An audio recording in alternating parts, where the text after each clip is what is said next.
how to create Duolingo account. So if you want to create a Duolingo account, then first make sure to install the application from your Play Store or your App Store, and then open up your Duolingo application.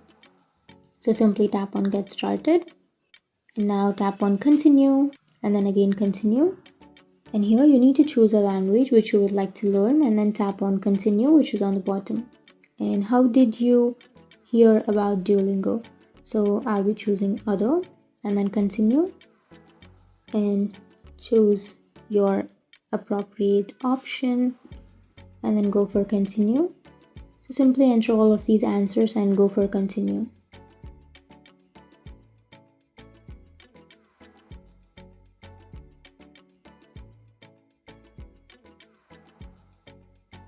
And now go for Create Profile, and here choose your age, and then go for Continue, and then enter your name, and then again Continue, and your email address.